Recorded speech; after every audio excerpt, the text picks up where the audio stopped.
Mesdames, Messieurs les honorables députés, Mesdames, Messieurs les ministres et secrétaires d'État, Mesdames, Messieurs les anciens présidents de l'Assemblée nationale, Mesdames, Messieurs les représentants des corps constitués de l'État, Sénégalaises et Sénégalais, chers compatriotes. Monsieur le Président de l'Assemblée nationale, honorables députés, c'est avec un profond sens du devoir et une vision claire pour l'avenir que je me présente aujourd'hui devant cette auguste Assemblée. À cet effet, je prends la parole humble face à l'immensité de la tâche à accomplir. À travers votre institution, je partage avec les 18 millions de Sénégalaises et Sénégalais vivant dans les villes, dans les campagnes et de la diaspora, la politique générale du gouvernement pour les 5 prochaines années. Adossée à une doctrine et des principes de rupture systémique pour les 25 prochaines années. En cette année 2024, les Sénégalais ont montré à 2 reprises à la face du monde que nous sommes un grand peuple, une grande démocratie. Beaucoup ont douté, mais les Sénégalais dans leur majorité ne l'ont jamais fait. Nous avons regardé l'avenir parce qu'il était synonyme d'espoir. Nous avons affronté les épreuves pour avancer. Avancer pour ne jamais sombrer. Notre nation ne s'est pas laissée perdre par le doute, parce que nous sommes un grand peuple, animé d'une foi inébranlable et poursuivant un but commun par l'apport de tous. Et ce but, c'est la construction d'un grand pays qui compte dans le concert des nations. Alors, n'ayons pas peur de questionner nos certitudes. N'ayons pas surtout peur du changement. Monsieur le Président de l'Assemblée nationale, honorables députés, le 2 avril 2024, le Sénégal est entré de plein pied, grâce à la résilience de son peuple et à la détermination de sa jeunesse, dans une ère nouvelle de son histoire, l'ère d'une ambition restaurée, à la fois nationale et africaine, l'ère d'un projet commun taillé à la juste mesure des aspirations de notre peuple tout entier, l'ère enfin de la poursuite sincère d'une prospérité partagée par tous, loin des ressources pour quelques-uns. Cette ère nouvelle est une rupture, oui, en phase avec les orientations et l'exemple posé par le président de la République, son Excellence M. Bassirou Diomaye Diakhar Faye. Il est choix à toute la nation sénégalaise de rompre de manière ferme et résolue avec certaines façons de penser et de voir notre cher pays, ainsi qu'un bon nombre de pratiques établies. Cela va sans dire, cette rupture impérieuse s'applique au premier chef au gouvernement d'alternative démocratique éclatante dont j'ai l'honneur et le redoutable privilège d'être le Premier ministre. Je viens dès lors partager avec vous les principes, l'ambition et les orientations stratégiques du nouveau gouvernement, afin que nul n'ignore ce que nous voulons faire pour le Sénégal et comment nous le ferons. Le peuple sénégalais a voté de façon nette et massive pour le projet d'un Sénégal souverain, juste et prospère. Pour bâtir ce Sénégal du projet, il est impératif d'opérer une rupture d'une profondeur et d'une portée jamais vue dans notre pays. Jamais vue depuis notre accession à l'indépendance il y a 64 ans. En partant de la courbe plongeante de notre histoire. Le Sénégal d'hier, un pays modèle dans une Afrique conquérante. Partie intégrante des grands empires et royaumes d'Afrique de l'Ouest du XIIe siècle à l'arrivée des premières puissances coloniales. Un pays de résistants, dont les populations ont su maintenir leur dignité, leur culture et leurs principes forts de savoir-être aux heures les plus sombres des razzias et de la colonisation, y compris au prix du sang et du sacrifice anonyme de leur vie. Ce fut le cas lors de ce grave mardi de Nder, où les femmes sénégalaises, par dizaines, ont préféré la mort à l'esclavage et au déshonneur. Ou ce jour tristement célèbre du 1er décembre 1944 à Thiaroye, où des hommes sénégalais, avec leurs frères africains, ont par dizaines préféré la mort à l'injustice et au déshonneur. Le Sénégal des indépendances, un modèle en Afrique de stabilité de ses institutions, la qualité insigne de ses élites politiques, diplomatiques, administratives ou même sociales et culturelles. Et enfin, de façon plus profonde encore, sa mixité, le brassage de ses ethnies et religions et la force de son commun vouloir de vie commune. Le Sénégal d'aujourd'hui, un modèle en panne dans une Afrique sacrifiée, un modèle de développement arrêté.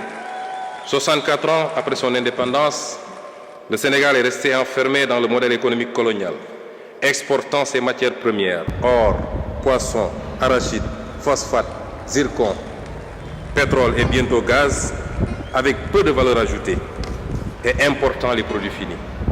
L'énorme déficit de la balance commerciale de l'ordre de 5 300 milliards en 2023, presque 30% du PIB, qui se creuse d'année en année, montre combien notre économie est aujourd'hui peu compétitive. Cela s'est traduit par une croissance trop faible et trop fragile. La croissance annuelle moyenne de 1960 à 2023 a été seulement de 3,1%, face à une population qui a augmenté en moyenne de 2,7% par année. Le revenu réel par habitant n'a jamais décollé et les Sénégalais sont aujourd'hui quasiment au même niveau de revenus qu'au moment de l'indépendance, voire plus pauvres si l'on tient compte de toutes les richesses qui s'expatrient avec les revenus des investissements des groupes étrangers. Cette faible croissance est par ailleurs concentrée sur quelques zones du territoire, notamment le triangle Dakar-Thiès-Mbour. Au final, la triste réalité des chiffres depuis l'indépendance montre que notre pays est enfermé dans un cercle vicieux de sous-développement et de pauvreté, avec des matières premières locales peu valorisées, un secteur privé national qui ne décolle pas, des filières peu compétitives, une croissance structurellement faible et fragile et un territoire national peu aménagé et pauvre. Un modèle social en crise aiguë, avec notamment une jeunesse désabusée, sans perspective dans son propre pays. Chaque année, le nombre d'emplois formels créés est très largement inférieur au nombre de jeunes arrivant sur le marché du travail. Une justice où l'action de quelques-uns a fait perdre la confiance de presque tous. Une école où l'on désapprend bien souvent et où l'on déséduque encore plus. Un modèle démocratique fortement fragilisé qui a su rester debout grâce à la résilience des millions de Sénégalais, d'Est en Ouest, du Nord au Sud. Notre peuple, notre précieuse démocratie a vacillé, mais elle a tenu. Dieu merci. Hommage au peuple sénégalais, en particulier à sa jeunesse, pour la lutte qu'il a menée pour préserver ce modèle démocratique. Cette force vitale pour la résistance démocratique. Chers jeunes, chers concitoyens, nous devons désormais la mobiliser pour le développement du pays. Toutes ces régressions que je viens d'énumérer de notre pays s'illustrent de la manière la plus dramatique dans la situation que nous avons héritée du régime sortant. Je m'en vais vous faire en quelques lignes l'état des lieux et les mesures immédiates de redressement, puisque le programme ou les projections que je vous ferai plus tard ont déjà démarré depuis 8 mois. Monsieur le Président de l'Assemblée nationale, honorables députés, les actes que le Président de la République a posés depuis sa prise de fonction manifestent clairement ce tournant que notre nation se doit de prendre pour restaurer le crédit de l'État et de l'administration publique devant le peuple, ainsi que pour redresser toutes les dérives précitées. En effet, dès sa prise de fonction, il a chargé le gouvernement de mettre en place un plan d'action d'urgence dans l'attente de l'adoption du nouveau référentiel des politiques économiques et sociales. Dans ce cadre, le gouvernement a enregistré d'importantes réalisations au cours de ces 8 derniers mois qui ont balisé le chemin à la vision d'un Sénégal souverain, juste et prospère, ancré dans les valeurs fortes. Nous nous sommes tout d'abord attaqués à la mère des batailles, à savoir l'établissement de la situation de référence des finances publiques, de l'état des lieux des contrats au niveau des secteurs stratégiques et la reddition des comptes. Bref, un Sénégal juste puisque transparent et au meilleur standard de la bonne gouvernance. À cet égard, nous ne pouvions pas nous imaginer un seul instant que le mal était si profond. L'audit des finances publiques sur la période du 1er mars 2019 au 31 mars 2024 est à ce point particulièrement révélateur des dérives du précédent régime, avec notamment les niveaux du déficit budgétaire et de la dette publique minorés. Cette situation a eu notamment comme conséquence la suspension des financements attendus en 2024 du Fonds monétaire international et de la Banque mondiale et le gel du programme économique et financier appuyé par le FMI. C'est le lieu une fois de plus de rendre hommage au président de la République qui a préféré sacrifier à cet exercice de transparence plutôt que de démarrer son magistère dans le mensonge. Il nous est également apparu indispensable dans l'environnement laxiste ayant prévalu durant le dernier régime de procéder à la revue de tous les contrats signés dans les secteurs stratégiques en vue de nous assurer de leur conformité à notre législation. Maximiser les retombées économiques et sociales pour notre pays et préserver les ressources pour les générations futures. Outre ces travaux, l'exigence de reddition des comptes a été étendue aux nombreux chantiers payés non achevés, les hôpitaux, les écoles et universités en construction, les maisons de la jeunesse et j'en passe, aux soupçons de corruption, de surfacturation et de tournement de fonds dans des projets et sociétés d'État.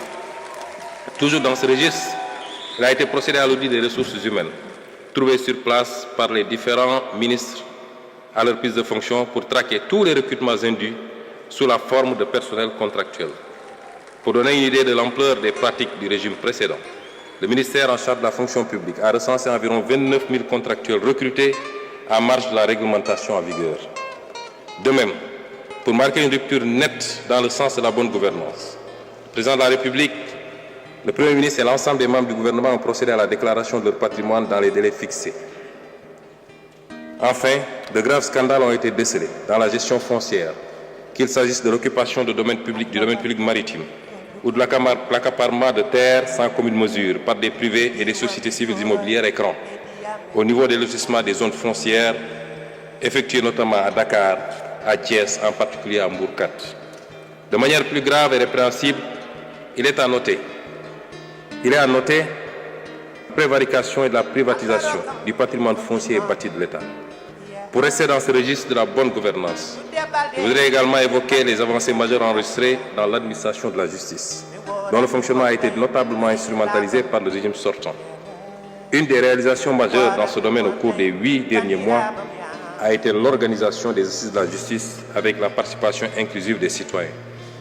Les autres réalisations ou initiatives lancées ont trait à la protection des lanceurs d'alerte, la modernisation de l'administration pénitentiaire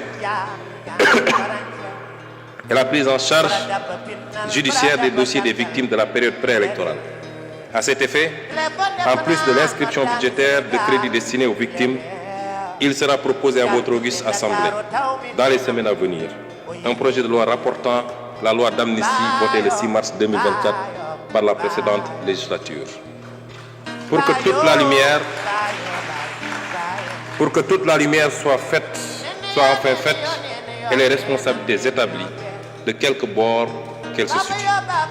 Il ne s'agit pas ici de chasse aux sorcières, encore moins de vengeance, car aucun sentiment de revanche ne nous anime. Loin de là, il s'agit simplement de justice, pilier sans lequel aucune paix sociale ne peut être garantie. Monsieur le Président de l'Assemblée nationale, honorables députés, la vision d'un Sénégal souverain a été prise en charge dès la formation du gouvernement, avec notamment l'exigence de défendre en tout premier lieu les intérêts du Sénégal et de ne plus jamais nous laisser dicter notre conduite dans la gestion des affaires publiques et la défense du citoyen sénégalais. Il en est pour preuve les positions ouvertement affichées par M. le Président de la République dans les instances internationales, que ce soit à la tribune des Nations Unies, au Forum mondial pour la souveraineté et l'innovation vaccinale, au sommet des Jeux olympiques du développement durable, aux réunions de l'Organisation de la coopération islamique. Nous militons pour un rééquilibrage de la gouvernance mondiale et le respect des valeurs universelles de paix et de droits de l'homme, en particulier la fin du génocide à Gaza et la reconnaissance des droits inaliénables du peuple palestinien. Au demeurant, au plan interne, la célébration du 80e anniversaire du massacre des tirailleurs sénégalais à Thiaroye